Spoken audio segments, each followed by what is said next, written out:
Seigneur pour écouter la parole du Seigneur. Là où tu es, prie pour ton cœur. Demande à Dieu de te faire grâce. Prie pour ton cœur, demande à Dieu de toucher ton cœur, de te parler. Que cette parole te fasse du bien. Que cette parole te guérisse. Que cette parole te restaure. Sa parole est une lampe à nos pieds. Demande à Dieu d'éclairer ton esprit. Sa parole est une épée. Demande à Dieu de casser les chaînes et des liens. Il dit qu'il envoya sa parole et sa parole est guérie. Demande à Dieu de te guérir. Alléluia. Alléluia, alléluia. Motema nangai etondi na posa na yo. Motema nangai etondi na posa na yo. Oh, na koluka elongi na yo. Kolo mimonisa Yahweh na koluka elongi na yo. Kolo mimonisa zalananga zalananga zalananga simba kozima nanga nakobila yokolo atabakose kanga sejela motema nangai nganamona bukana yo. Oh, nakobila yokolo atamikaka tano sezela motema nangai nganamona bukana yo. Oh, zalananga zalananga zalananga simbakonzima nanga nakobila yokolo atabakose kanga senzela motema nangai nganamona bukana yo. Zalananga zalananga zalananga simbako zimba. Alléluia. Seigneur Dieu Tout-Puissant, nous voici devant toi, nous voulons écouter ta parole. Parle-nous, Seigneur, et fais-nous grâce. Que cette parole opère en nous, au nom puissant de Jésus. Amen. Ce matin, nous allons examiner par la grâce du Seigneur un thème que le Saint-Esprit m'a mis à cœur, que j'ai eu du mal à pénétrer dans un premier temps, à comprendre. Et la lumière de l'Esprit, le Saint-Esprit, est venu m'éclairer. Il m'a donné la compréhension et certainement la révélation attachée à ce thème. Et je prie que ce thème vous fasse du bien comme ce thème m'a fait du bien et que toute personne qui se retrouvera au travers de ce thème prenne engagement d'arranger, de restaurer et de réaligner sa vie avec le Seigneur. Que Dieu vous bénisse. Frères, si vous pouvez nous envoyer le thème.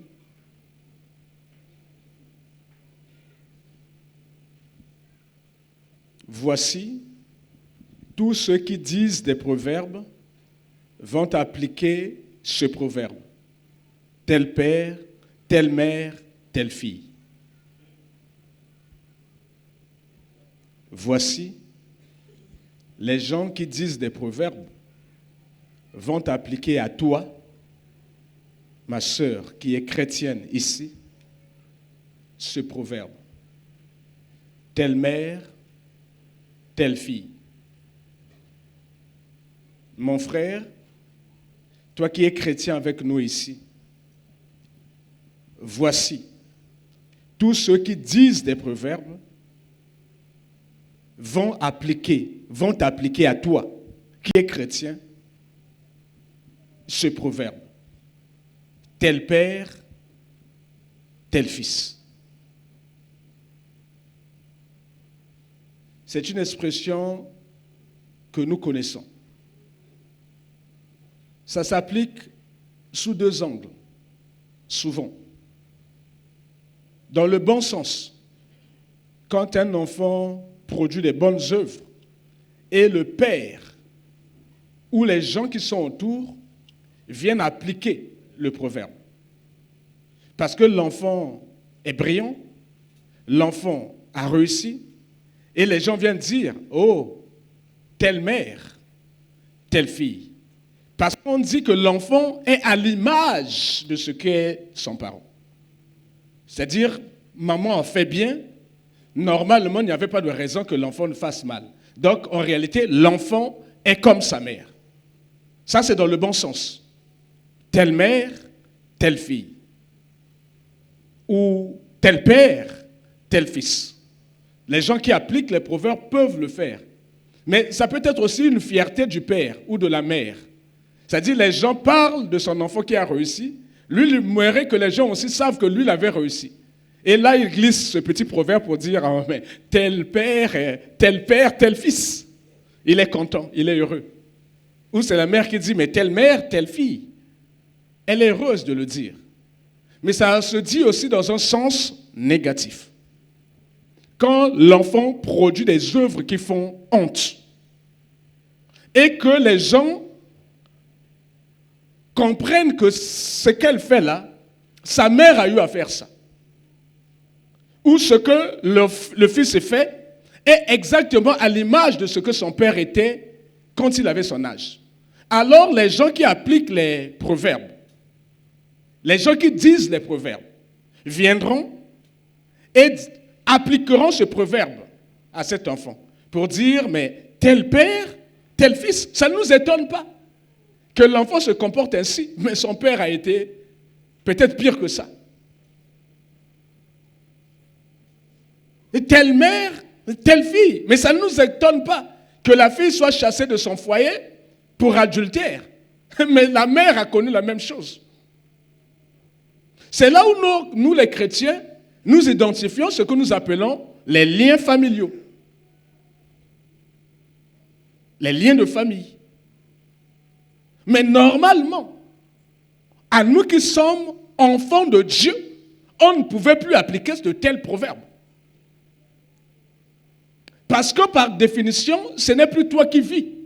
C'est Christ qui vit en toi. Donc c'est Christ qui produit des œuvres en toi.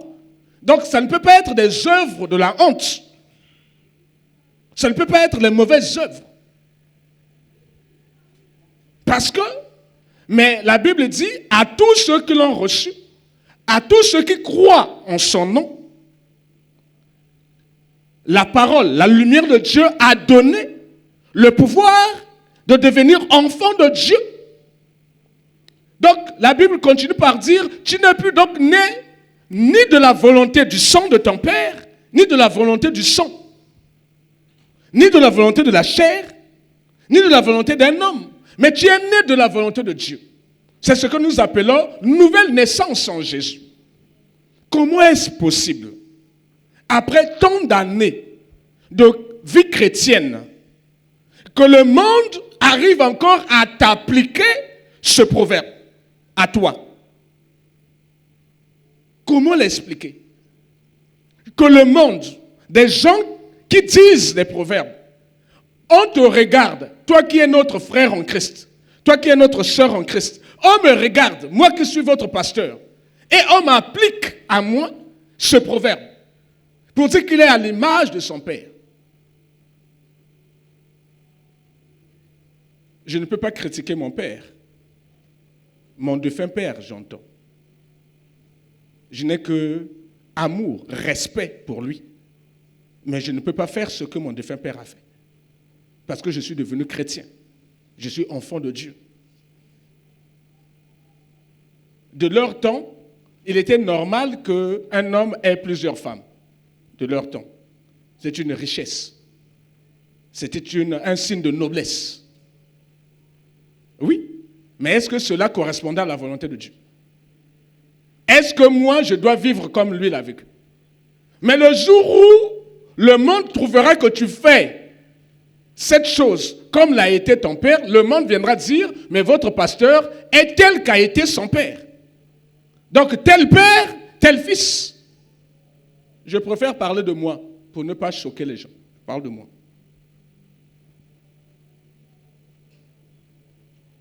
Donc, normalement, ce proverbe ne devait pas s'appliquer sur nous. Ce proverbe ne devait pas s'appliquer sur les chrétiens. Parce que nous disons que nous sommes nés de nouveau en Christ. Et ce n'est plus moi qui vis, c'est Christ qui vit en moi. Si tu le reconnais, donc c'est Christ qui doit produire les œuvres. Mais tes œuvres font honte. Tes œuvres sont à l'image de ce qu'ont été les œuvres de tes propres parents. Et le monde n'hésite pas à t'appliquer ce proverbe. Tel père, tel fils. Telle mère, telle fille. Ce proverbe aussi s'applique, mais certainement quand il y a une ressemblance physique. Ce proverbe aussi s'applique quand il y a des traits de caractère, où tu vois plusieurs personnes dans une même famille avoir les mêmes traits de caractère. Si le père était colérique, tu vas voir aussi les enfants. Si la mère était boucharde, la Bible dit la bouche est longue comme une gouttière. Tu vas voir aussi les enfants comme ça. Dans cette maison, si les parents étaient imbus, orgueilleux, tu vas voir aussi les enfants aligner les mêmes traits de caractère. Et là, le monde va dire, oh, c'est une famille, tel parent, tel enfant. Mais il arrive souvent que les gens qui disent les proverbes arrivent à appliquer ces proverbes, malheureusement, sur nous qui sommes enfants de Dieu. Et c'est le Saint-Esprit est attristé pour cela. Parce qu'il nous a rachetés pour faire de nous une exception. On ne devait plus appliquer ces choses-là sur nous. Ce proverbe est tiré du livre de Ézéchiel. On va se lever, s'il vous plaît. C'est notre première lecture. Dieu nous autorisera à lire le maximum de passages possibles pour pouvoir soutenir ce que le Saint-Esprit va dire à son Église. Ce proverbe est tiré du livre du prophète Ézéchiel, au chapitre 16, le verset 44 et le verset 45. Je lis dans le nom du Seigneur Jésus. Voici, tous ceux qui disent des proverbes t'appliqueront ce proverbe. Telle mère, telle fille. Verset 45. Tu es la fille de ta mère qui a repoussé son mari et ses enfants. Tu es la sœur de tes sœurs qui ont repoussé leur mari et leurs enfants. Votre mère était une Étienne et votre père un Amoréen.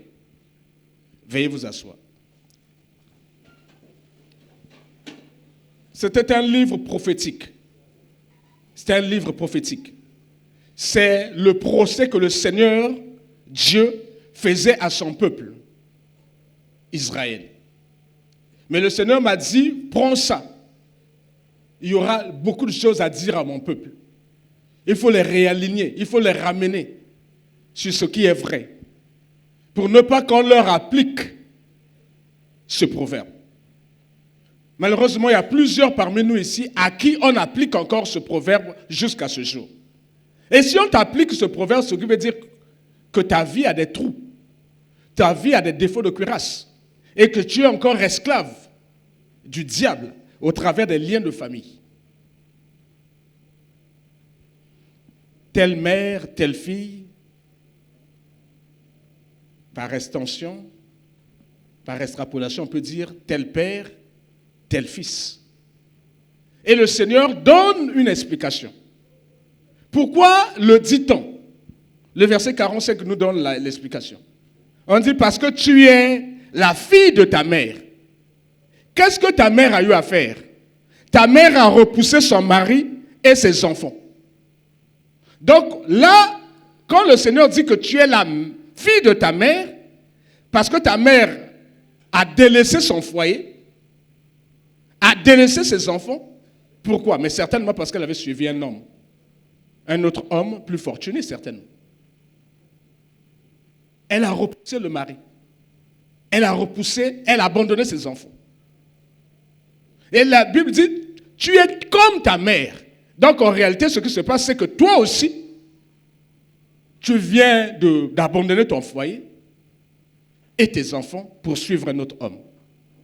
Peut-être que ce n'est pas encore arrivé. Mais le Seigneur est en train de voir, lui il est le maître des temps et des circonstances. Le Seigneur lit ce qui va arriver demain. Il est en train de soupçonner, il est en train de voir que parmi nous, il y aura des femmes qui vont faire ça. Parce que sa mère avait déjà fait ça. Et le Seigneur est en train d'attirer notre attention. Pour dire attention. Peut-être que tu ne l'as pas encore fait. Sache que le diable va te réclamer. Sache que le lien avec ta mère donnera le droit légal au diable d'aller te réclamer, t'influencer et te pousser à faire la même chose. Peut-être que ce n'est pas encore arrivé, mais c'est l'occasion pour toi de faire attention à ta vie et d'examiner ce qui s'est passé au niveau de ta mère. Mais parce que tu es fils de ton père, parce que tu as délaissé ton foyer, ta femme de jeunesse, avec les enfants, tu es allé te mettre avec une autre femme.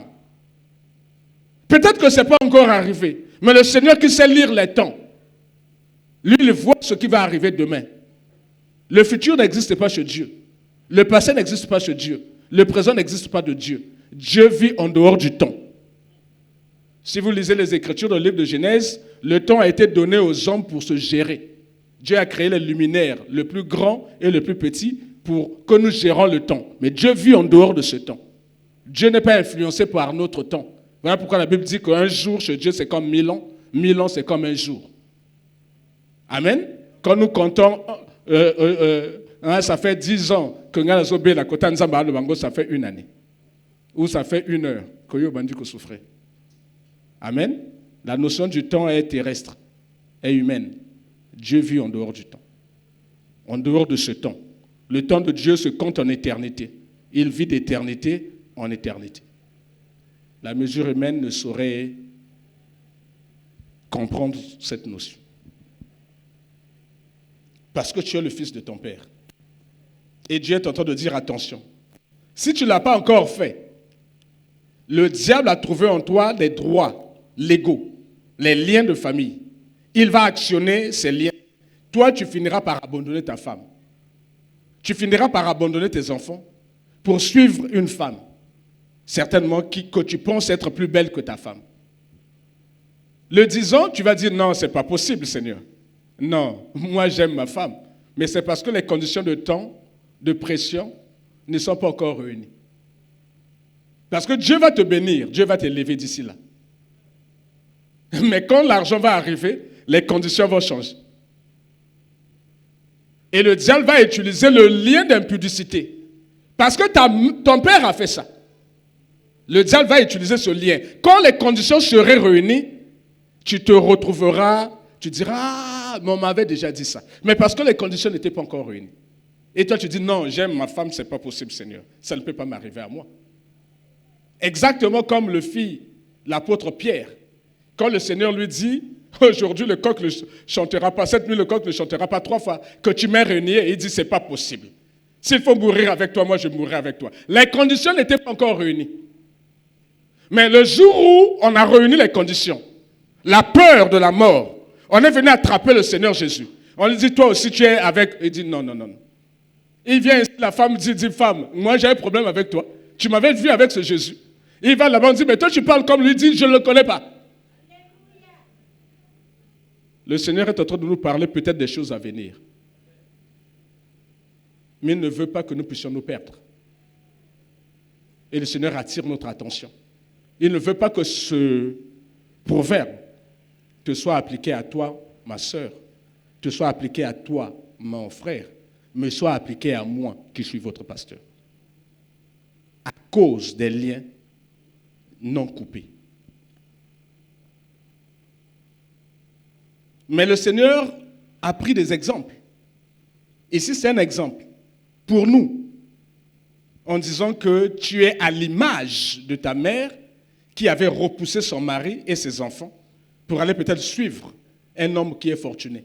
Parce que Zokolo, non, maman papa n'a pas mobile n'a mis satou. Mais est-ce que papa liboso na kufaka ote? Papa mususu na kufaka ote. Mais zagan degedin atalakaka. Boyebi ka na famille non, bino baba tata mingi. Mais ba tata liboso ba kufaka te. Bino boyebi ka na famille chibo ba mama mingi, papa na mina pete bino na ba mama no molongo. Mais maman ngo ba kufaka te. Tu es même surpris que batango mususu yo zakana ndeko moko, mais bo zaka âge moko. Donc, on a courage à tout n'a pas passé, mais ça s'est passé comment? Nous avons constaté que non, on a des comment que bois âge moko. Donc, papa n'a pas zaki n'a tant on a pas géré 2 foyers. Tant que tu n'as qui maman n'a pas ah ma cambo papa n'a pas sala. Ce que zaki n'a te casse le ballon to panzaka. Toi tu ris, mais tu ne sais pas que là c'est l'information que l'on te donne.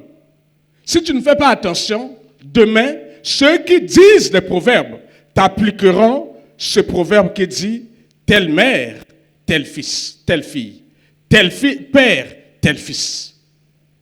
Pourquoi? Parce que tu es la fille de ta mère, parce que tu es le fils de ton père.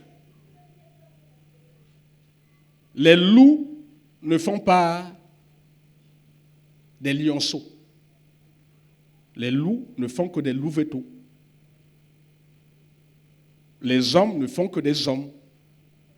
Tu es le fruit de tes parents, dans le bien comme dans le mal.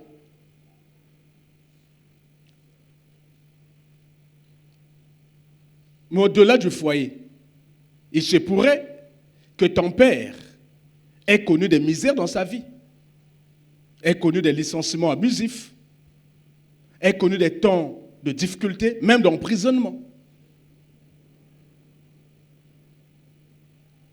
Si tu le vois, tu commences à faire attention. Pourquoi?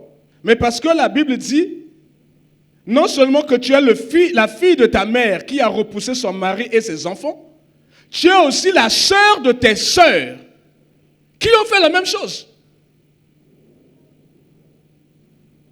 On est en train de te donner l'information que non seulement que tu viens de faire ce que ta mère a eu à faire, mais si tu regardes bien, tes sœurs aussi ont connu les mêmes misères, les mêmes difficultés. Donc c'est un problème de lien familial, ça concerne tout le monde. Donc si ton père a connu des misères, des moments de perte d'emploi, d'emprisonnement, de chômage, de difficultés à travailler avec ses diplômes, et que toi tu constates aussi Yaya Liboso Babongo, où il y a eu peut-être 3 personnes comme ça, il y a eu une seule exception. Mais il te faut faire attention. C'est ce que j'appelle faire une cartographie spirituelle de la maison de ton père et de la maison de ta mère. Tu es chrétien. Tu dois faire attention à ce qui arrive aux membres de ta famille. Ici, on est en train de dire à cette femme que c'est parce que tu es la fille de ta mère qui a repoussé son mari et délaissé ses enfants. On lui dit encore, c'est parce que tu es la sœur de tes sœurs qui ont fait la même chose que ta mère. Parce que tu es le fils de ton père qui a abandonné le foyer avec femme et enfant. Moi, jeune fille. Mais parce que tu es le frère de tes frères qui ont aussi fait la même chose que votre père. Peut-être que ce n'est pas encore arrivé chez toi. Mais c'est l'occasion de s'examiner. Si le Seigneur le dit, c'est par amour pour toi, pour moi, pour toute l'Église. Parce que tu n'es pas maître des choses qui vont arriver demain. Peut-être demain, quand les conditions seront réunies, tu te surprendras à être quelqu'un d'autre. Toi-même, tu es surpris de devenir quelqu'un d'autre. Tout ce que tu prenais comme engagement, comme principe que tu avais établi, comme philosophie de la vie, tombera quand les conditions seront réunies. Et tomberont. Tout ce que tu as fait vont tomber. Tous ces principes tomberont. Chacun de nous a des principes de vie. On a des philosophies de la vie. Moi, ça, je ne peux pas faire. Moi, je ne peux pas être comme ça. Moi, je ne peux pas être ci. Ça, c'est humain. Tes décisions-là ne peuvent pas influencer les liens spirituels. Ce n'est pas possible. Tes principes, ta philosophie de la vie ne peut pas influencer les liens spirituels. Tu as beau prendre tes résolutions comme à l'ONU, voilà, ça te regarde. Mais le jour où les conditions d'argent, les conditions seront réunies, tu seras surpris que tu as kanda mabe. Kanda na yo aussi ma quand même eloko beta na bato. Mais tu te surprends. Tu dis mais c'est pas possible. Mais c'est toi qui viens de frapper ta femme. Mais ce que tu viens de faire là, votre mère disait toujours ah papa n'a bien mais kanda na ye. Maman salaka yonin. Ma mère a bagate. Abomba sekele. Mais mère a zakana cicatrice. Baïb sakate cicatrice wane uta. Mais tu te surprendras faire la même chose que ton père ou que ta mère. Ça peut être que ta mère a eu du mal à se marier. Elle est restée longtemps dans le célibat. Ou que ta mère a eu à connaître une stérilité avec difficulté d'avoir des enfants. Elle a eu les enfants tard. Mais quand tu constates aussi autour de toi, tes sœurs, il y a une ou deux sœurs qui ont développé les mêmes choses. Peut-être que ce n'est pas encore arrivé. Mais c'est l'occasion pour toi de t'examiner, de faire une cartographie de ta famille et de commencer à prier le Seigneur en conséquence. N'attends pas que les choses arrivent pour commencer à réagir. Dieu est en train de parler à son Église. Dieu nous aime.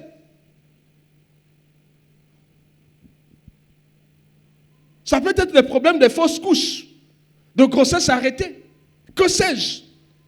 Mais si tu fais une bonne cartographie de ta famille, tu verras les impairs.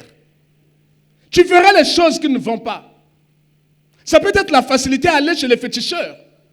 La facilité à embrasser l'occultisme. Tu es toujours surpris que dans ta famille, tu as l'inginza mette. Mais bangon ganga facile. Occultisme facile. Mais d'où viennent ces tendances à la facilité à l'occultisme, à la facilité aux maisons de féticheurs? Quand on te dit, toi ça te rebute, tu es mal à l'aise. Mais eux, ils sont solidaires à l'idée d'aller toujours chez les féticheurs.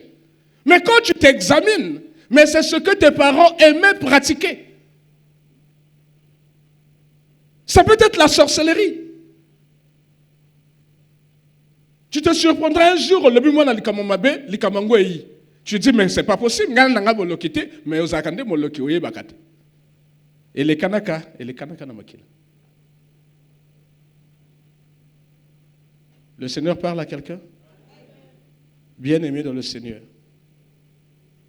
Dieu dit, voici ceux qui disent les proverbes t'appliqueront le proverbe telle mère, telle fille, tel père, tel fils.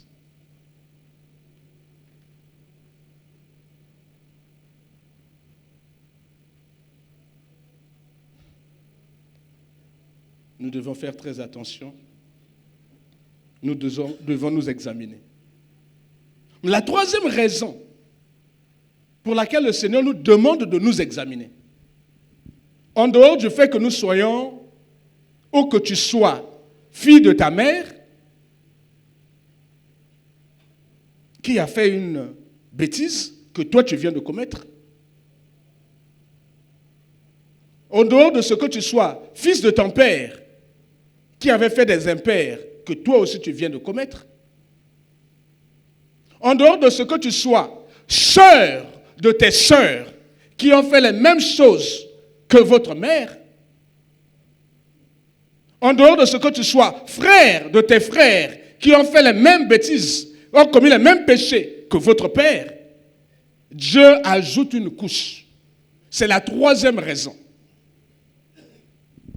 Nous allons la découvrir dans le livre d'Ézéchiel, toujours 16, verset 3 à verset 4. Frère, si vous pouvez nous envoyer ça.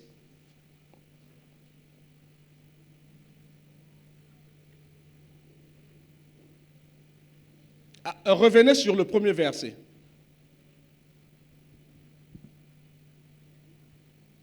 Voilà. Votre mère était une Étienne et votre père un Amoréen. C'est la troisième raison. Touchez toute personne qui somnole à tes côtés. Les puissances des ténèbres n'aiment pas écouter une telle parole. Il faut le secouer, la personne doit écouter cette parole. Et si on ne dort pas, il n'y a pas un lit. C'est comme au bête angola, il y a un esprit, et c'est bêtio, et il est l'éponge. Pourtant, les conditions ne sont pas réunies, mais tu arrives quand même à avoir sommeil, un sommeil profond. Ça veut dire qu'il y a quelqu'un qui a mis une éponge spirituelle à tes côtés. Donc tu te sens à l'aise. Pour ne pas écouter la parole du Seigneur. Okoyoka nako.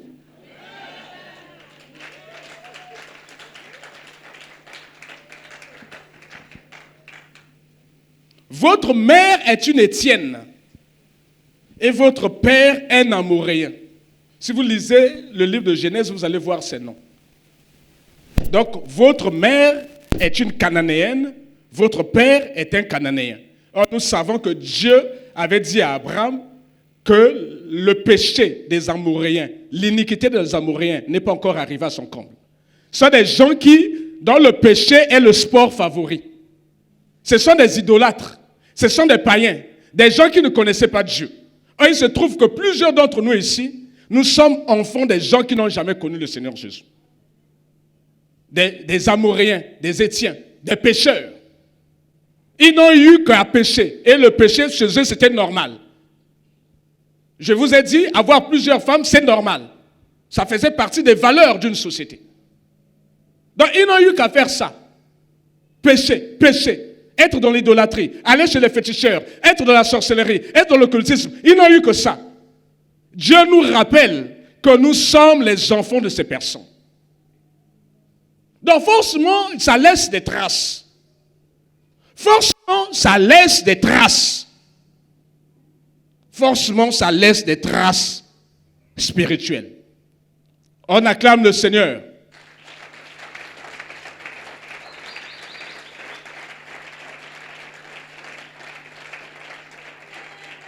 Mes yeux se baladent pour voir les gens qui somnolent. Donc, je vais vous faire acclamer même autant de fois pour réveiller la personne. Donc, nos parents, Dieu dit, il y a des malheurs, il y a des choses honteuses qui nous arrivent, chrétiens que nous sommes, malgré nous, tout simplement parce que nous sommes enfants de nos parents. Mais ce n'est pas un péché que d'être enfant de son père ou fille de sa mère. Ce n'est pas un péché. Mais le problème, c'est qu'ils étaient des païens. Ils étaient dans l'occultisme, dans la sorcellerie, dans les pratiques fétichistes. Ils étaient dans le péché. Et ils ont laissé les traces. Cette première naissance, qui est biologique, a laissé des traces spirituelles dans nos vies. Le péché d'Adam, jusqu'à présent, Dieu nous réclame ce péché. Ça a laissé des traces à toute l'humanité. On ne peut pas faire semblant. Le péché d'Adam et Ève a laissé les traces. Mais les traces sont spirituelles. Mais les conséquences sont physiques. Bien-aimé dans le Seigneur,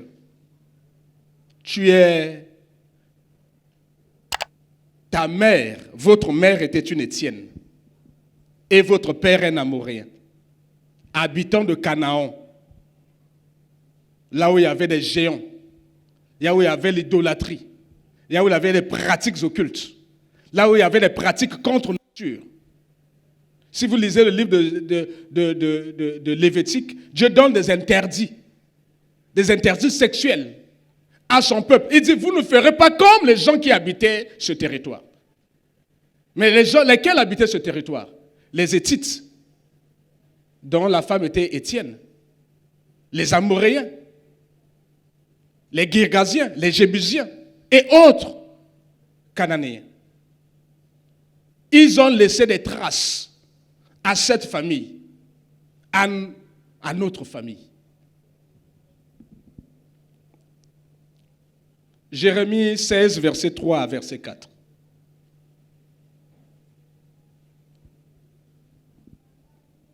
Tu diras, ainsi parle le Seigneur, l'Éternel, à Jérusalem. Par ton origine et ta naissance, tu es du pays de Canaan. On nous a dit que la mère était Étienne, le père était Amoréen. Ils sont de Canaan.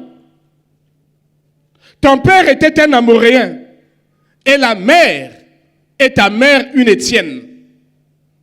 À ta naissance, au jour où tu naquis, ton nombril n'a pas été coupé.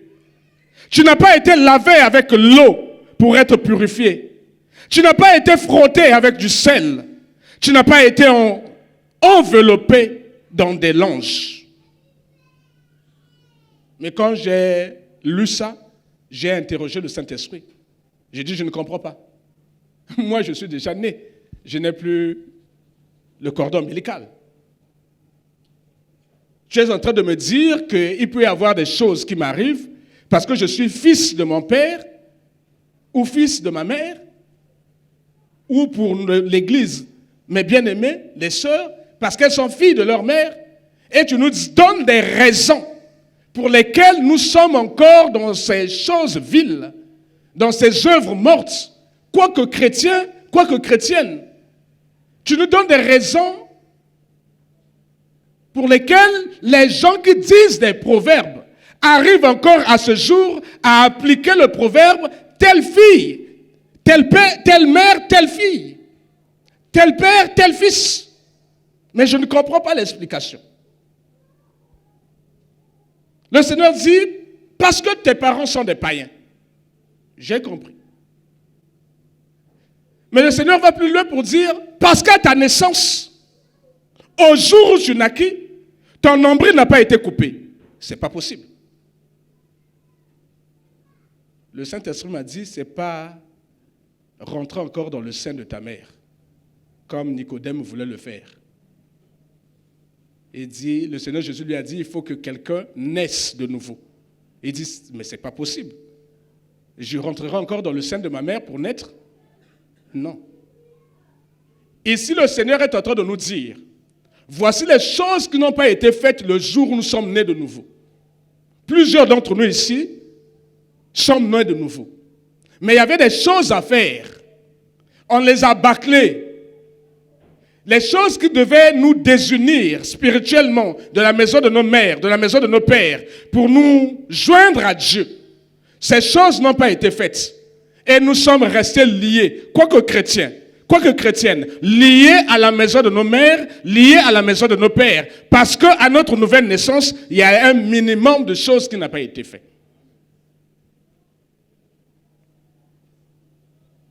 Le Seigneur m'a interpellé pour me dire, fais attention, toi qui reçois mes enfants que j'envoie dans l'église.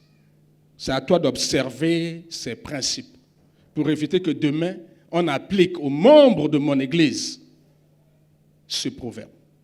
Parce que toi, pasteur, tu auras failli. J'ai dit, que doit-on faire? Le Seigneur dit, la première chose, ton nombril n'a pas été coupé.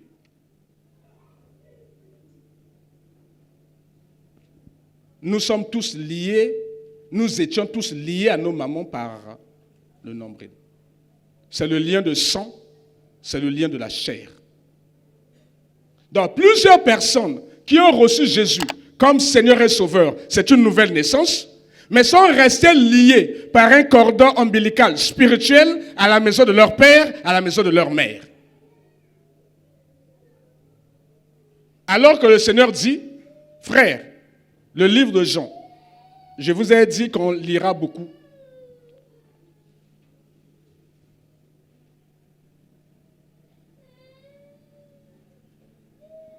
Jean 1, j'ai sélectionné quelques passages pour que nous puissions lire.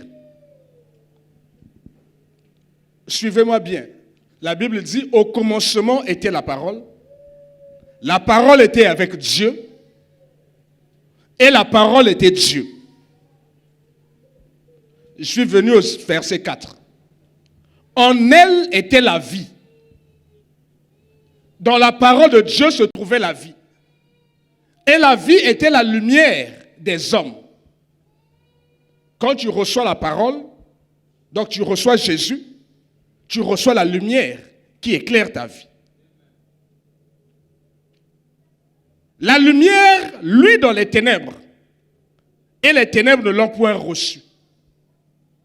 Elle est venue chez les siens, et les siens ne l'ont point reçue. La lumière qui sort de la parole de Dieu. Mais à tous ceux qui l'ont reçu, à ceux qui croient en son nom, donc cette lumière a un nom. Cette lumière qui est consubstantielle à la parole de Dieu a un nom. Et son nom c'est Jésus. À tous ceux qui ont reçu la parole de Dieu, à tous ceux qui ont reçu la lumière, à tous ceux qui ont reçu Jésus, elle a donné le pouvoir de devenir enfant de Dieu. Et la Bible explique que spirituellement, quand tu deviens enfant de Dieu, physiquement tu restes membre d'une famille biologique. Mais spirituellement, tu fais maintenant partie de la famille de Dieu. Pourquoi? À ceux qui croient en son nom, elle a donné le pouvoir de devenir enfants de Dieu, lesquels sont nés, non du sang. Le sang, c'est ton père. Ni de la volonté de la chair. La chair, c'est ta mère. Ni de la volonté des hommes. Ça peut être quelqu'un qui t'a élevé, qui peut avoir un droit spirituel, légal sur toi. Mais le jour où tu reçois Jésus comme Seigneur et Sauveur, ce droit tombe.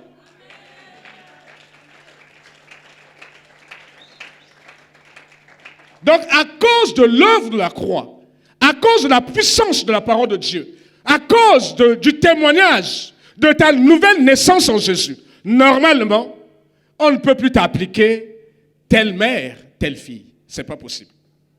On ne peut plus t'appliquer tel père, tel fils. Je dirais, on peut me l'appliquer spirituellement parce que je suis enfant de Dieu. Donc on dirait, je suis comme Jésus. C'est la seule exception. Mais on ne peut plus m'appliquer le proverbe tiré de ma famille biologique. Mais dans le livre d'Ézéchiel, le Seigneur est en train de nous dire, faites attention. On va vous l'appliquer. Si ce n'est, on vous l'a déjà appliqué.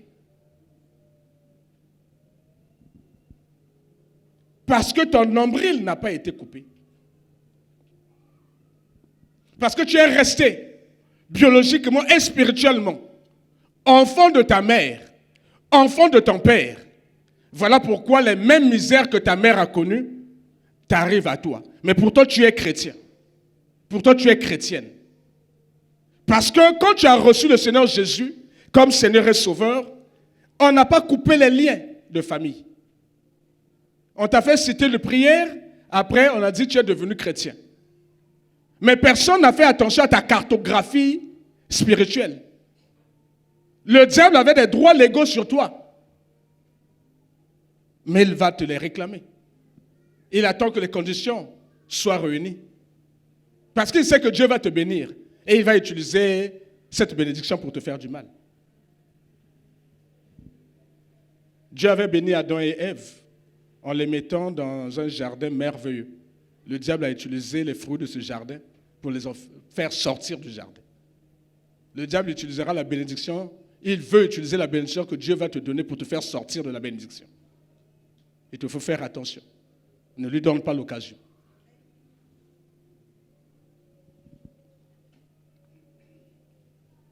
Le Seigneur est en train de nous parler des liens spirituels. Voilà pourquoi tu es surpris d'être toujours dans le mensonge ou dans le vol. Et tu sais que dans ta famille, boa mingi bongo. Bato le kuta ou bato ya maboko milai. Et Dieu est en train de te dire, fais attention. Si tu as plusieurs neveux dans la famille qui sont comme ça, parce que quand vous étiez en train de grandir, tu avais remarqué que tes frères étaient comme ça. Nous, les enfants, ne connaissons pas toujours ce que les parents étaient. Personne ne doit te le dire. Et un parent ne viendra jamais dire à son enfant que Ngalazaka Kwada, j'étais voleur. Une maman ne viendra jamais dire à sa fille que moi j'étais prostituée. Personne ne te le dira. Mais si tu n'as pas l'info sur tes parents, Dieu te dit, tu es la sœur de tes sœurs. Regarde la vie de tes sœurs, tu sauras. Tu es le frère de tes frères. Regarde la vie de tes frères, tu sauras. Quand tu regardes la vie de leurs enfants, tu sauras comment prier pour tes enfants. N'attends pas. N'attends pas que les scandales arrivent pour que tu te réveilles et que tu ailles chercher la délivrance. Dieu nous demande d'anticiper. À charge à nous de le faire. Ton nombril n'a pas été coupé. Donc ici, il y a des personnes qui n'ont jamais coupé ces liens.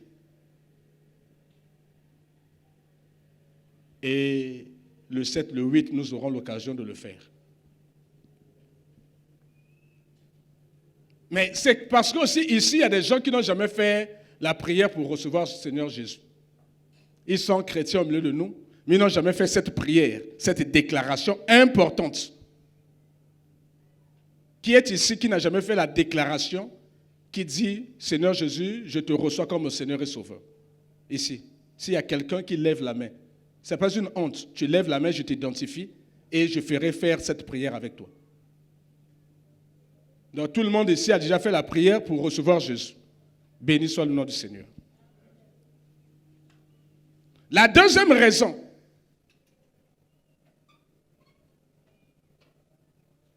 frère, reviens dans le livre d'Ézéchiel. Ton nombril n'a pas été coupé. La deuxième raison, des choses qu'on devait faire à ta naissance, à ta nouvelle naissance. Tu n'as pas été lavé dans l'eau pour être purifié. Ici, il s'agit de purifier quelqu'un. Là-bas, on devait le laver après la naissance de l'eau pure pour être purifié. Mais nous ici, Dieu dit qu'il y a parmi nous des gens qui n'ont pas été purifiés. Purifiés de quoi? De leurs péchés. Quand ils ont reçu le Seigneur Jésus, à leur nouvelle naissance. Mais comment est-ce possible? Frère, envoie-nous le livre de Jean. Le livre de 1 Jean 1, du verset 7 au verset 8. Je lis dans le nom du Seigneur Jésus.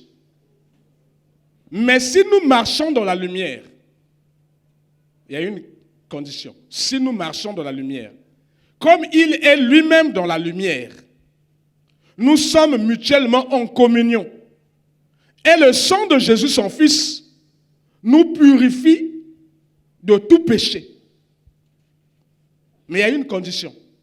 Le sang de Jésus ne te purifie de tout péché que si tu marches dans la lumière et que si tu es en communion avec lui qui est dans la lumière. Donc, le sang de Jésus n'est pas un objet à utiliser comme nous le souhaitons. Tu es dans le péché, tu dis, je me purifie du sang de Jésus et tu vas encore dans le péché. Non. Il faut être en communion avec lui pour bénéficier de la purification du sang de Jésus. Parce qu'ici on dit, tu n'as pas été lavé avec de l'eau pour être purifié. Mais nous, dans la nouvelle naissance, nous sommes purifiés de nos péchés par la puissance du sang de Jésus. Si nous disons que nous n'avons pas péché, nous nous séduisons nous-mêmes et la vérité n'est point en nous. Le jour où tu as reçu le Seigneur Jésus, est-ce que tu as confessé tes péchés? Est-ce que ce jour-là, le sang de Jésus est descendu sur toi pour te purifier de ces péchés? Je parle des choses à faire à ta naissance.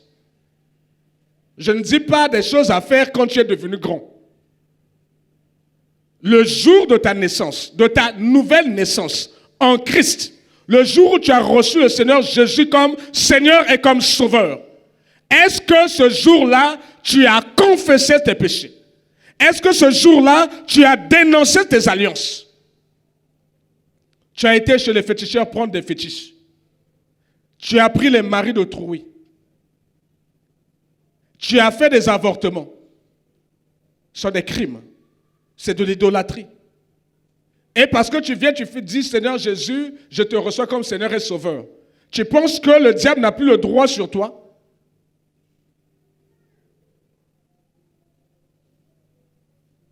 Si nous disons que nous n'avons pas péché, nous sommes menteurs. La vérité n'est pas en nous.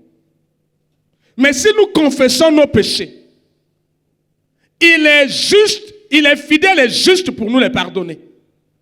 Et pour nous purifier de toute iniquité. Avec quoi? Avec son sang. Mais ça doit se passer quand? Le jour où tu reçois Jésus comme Seigneur et comme Sauveur. Si tu le fais plus tard, ça n'a pas le même effet. Si un enfant n'a pas été vacciné de la polio, si l'enfant tombe malade, vous avez beau emmener le vaccin à Okomakikat. Ça doit se faire à la naissance. Des maladies bizarres, là, c'est à la naissance qu'on vaccine les enfants. Pour éviter que quand il sera grand, qu'il développe ce genre de maladie. Parce qu'une fois grand, les conséquences peuvent être difficiles à gérer. Peuvent être compliquées dans la vie. Mais ça sont les vaccins que le Seigneur voulait que nous puissions prendre. Le jour où nous sommes nés en Christ. Mais pour plusieurs d'entre nous, ça n'a pas été fait. Et ce qui explique que le diable ait toujours des droits sur nous. Parce qu'on n'avait pas coupé les liens avec nos maisons, maternelles et paternelles.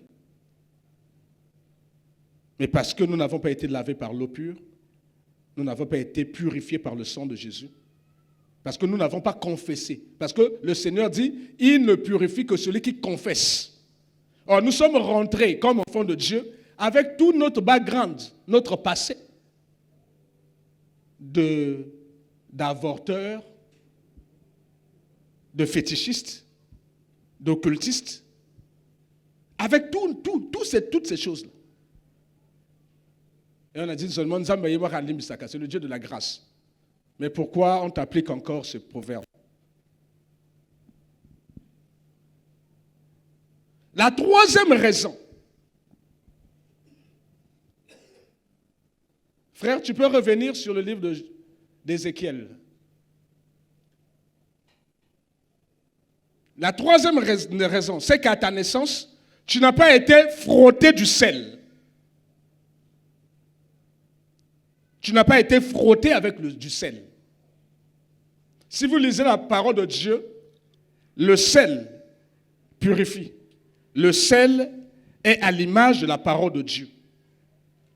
Le sel conserve. Le sel évite toute putréfaction, toute pourriture. C'est le sel. Quand on fait du poisson salé, et moi j'en ai fait, on met beaucoup de sel et on place à la lumière du soleil. C'est pour éviter que ça pourrisse. Le sel, donc, c'est la parole de Dieu. Et tu dois appliquer la parole de Dieu à la lumière du Saint-Esprit. Et plusieurs d'entre nous, Quand nous avons reçu Jésus comme Seigneur et Sauveur, nous avons délaissé sa parole. Nous avons négligé sa parole. Et jusqu'à présent, nous négligeons sa parole. Nous ne méditons pas sa parole. Nous ne lisons pas sa parole. Nous n'appliquons pas sa parole. Or, la parole de Dieu, c'est l'épée. L'épée de l'esprit. Qui peut t'aider à casser les liens de famille. Tu as négligé. Il y a d'autres qui découvrent même la Bible quand ils viennent à l'église. Au travers des passages que le pasteur donne. Après une semaine de silence et radio. Silence. C'est comme s'il n'existait plus. Après dimanche, il est réveillé encore par d'autres passages bibliques. Comment se déconnecter des liens de famille si tu n'as pas l'arme de l'épée de l'esprit qui est la parole de Dieu. La quatrième raison, tu n'as pas été enveloppé des langes. Là, j'ai eu du mal à me retrouver. J'ai dit, mais Seigneur, tu n'as pas été enveloppé des langes. Le Seigneur dit, je vais t'en donner la révélation. Les langes, les mamans connaissent. Ce sont des morceaux de drap que l'on prend pour emmailloter les enfants. Les nouveau-nés, quand ils naissent, on doit mettre des langes, on doit le mettre des couvertures, c'est souvent du coton, on met, et l'enfant, le nouveau-né, est dans une sensation, une bonne sensation. L'enfant est couvert pratiquement. Envoyez-moi l'image. J'ai préféré prendre une image pour que ça soit plus facile. C'est ce que le Seigneur m'a dit. S'il vous plaît, si vous pouvez éteindre aussi. Voici l'image d'un enfant nouveau-né dans des langes. On met comme ça, l'enfant se trouve être réconforté parce que c'est-à-dire bousculer. Or, l'enfant a passé 9 mois de calme dans le sein de sa mère. S'il n'y a pas de sorcellerie, le monde va gagner bien. Quand l'esprit de mort, grossesse arrêtée, avortement, mort-né, sinon, moi, on va calme, à bien protéger notre maman. Donc, quand il sort, on le bouscule. Il pleure. Pour une première fois, il pleure. Le vagissement du bébé. Donc, on doit le calmer. Il n'y a pas meilleure chose que de le couvrir des langes et de le mettre dans cette forme de sécurité. Vous voyez l'enfant avant d'assuyer. Voilà. Et le Seigneur dit, vous n'avez pas été enveloppé de l'ange à votre nouvelle naissance. Le Seigneur, j'ai dit, Seigneur, explique-moi qu'est-ce que ça veut dire. Frère, on va lire le dernier passage. Le livre de Actes. Ce qui n'a pas été fait quand nous avons reçu Jésus comme Seigneur et Sauveur dans nos vies. Dans le livre de Actes, c'est l'histoire de Corneille. Acte 10, versets 44 à 47. Comme Pierre prononçait encore ces mots, le Saint-Esprit descendit sur tous ceux qui écoutaient la parole. Tous les fidèles circoncis qui étaient venus avec Pierre furent étonnés de ce que le don du Saint-Esprit était aussi répandu sur les païens. Car ils les entendaient parler en langue et glorifier Dieu. Alors Pierre dit, peut-on refuser l'eau du baptême à ceux qui ont reçu le Saint-Esprit aussi bien qu'à nous? Là, j'ai commencé à comprendre ce que le Seigneur veut dire. C'est la plénitude du Saint-Esprit. Plusieurs personnes ont reçu Jésus à leur nouvelle naissance. Ils n'ont pas été au contact avec la plénitude du Saint-Esprit. Ils n'ont pas été enveloppés de l'ange. Ils n'ont pas eu la sécurité à leur nouvelle naissance. Voilà pourquoi vous voyez beaucoup de chrétiens. Ils sont à la fois chrétiens, ils sont à la fois païens. Non. Il y a quelqu'un qui est peut-être dans ma casse à Kwanga. Il n'a pas été sécurisé. Y a-t-il des gens ici qui n'ont pas été baptisés? Qui n'ont jamais reçu le baptême? Vous êtes là. Voilà. Oh, vous êtes avec nous ici, donc vous êtes nés de nouveau. Quand j'ai demandé, est-ce que vous avez fait la prière? Vous avez dit, oui, nous avons fait la prière. Vous n'avez pas été baptisé. Donc, vous n'avez pas été émergé dans l'eau. C'est le symbole d'être enveloppé de l'ange. Il y a 2 baptêmes que nous devons avoir. Et dans ce que nous voyons là, on nous dit que même ces gens-là étaient baptisés d'esprit avant d'être baptisés par l'eau. Quand tu reçois Jésus comme Seigneur et Sauveur, il faut que tu sois enveloppé de l'ange spirituel. Il faut que tu sois inondé de la puissance du Saint-Esprit. C'est la plénitude du Saint-Esprit. Et il faut passer dans les eaux du baptême. Immédiatement après avoir reçu le Seigneur Jésus. C'est à ta naissance que ces choses doivent se faire. Voilà pourquoi Pierre a dit, peut-on refuser l'eau à ceux qui ont reçu le Saint-Esprit? Il voulait le faire immédiatement. Parce que ces personnes venaient de recevoir la parole. Ils ont reçu la parole. À tous ceux qui l'ont reçu, à tous ceux qui croient en son nom, à l'instant là, Jésus leur avait donné le pouvoir de devenir enfants de Dieu. Mais il fallait qu'ils soient purifiés par le sang de Jésus. Le sang est descendu sur eux. Mais il fallait qu'ils soient... Il y a ma senzité. Il y a ma kilomètre.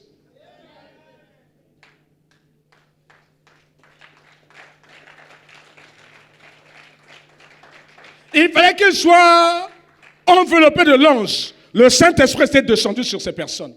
On a dit il faut finir ça en beauté. Ils doivent aller dans les eaux de baptême. Bien-aimés dans le Seigneur. Le Seigneur m'a dit c'est ce qui explique la faiblesse de plusieurs chrétiens qui ont des liens de famille. Parce qu'ils sont nés des parents qui étaient des païens. Mais on ne peut plus remonter l'histoire. Ils étaient païens, d'autres sont morts sans connaître le Seigneur. Parce qu'ils sont aussi sœurs ou frères des gens qui ont fait les mêmes bêtises que leurs parents. Parce qu'à leur naissance, le cordon ombilical n'a pas été coupé. Parce qu'à leur naissance, ils n'ont pas été lavés avec de l'eau pure pour être purifiés. Parce qu'à leur naissance, ils n'ont pas été frottés à la parole du Seigneur, le sel. Parce qu'à leur naissance, ils n'ont pas été sécurisés par le Saint-Esprit, par la plénitude de l'Esprit. Ils n'ont pas été sécurisés par les anges. Et si tu as toutes ces raisons, tu es malheureux. Si tu as au moins une raison, sur toutes ces raisons, tu es aussi malheureux. Parce que le diable a toujours un droit sur toi. Que Dieu vous bénisse.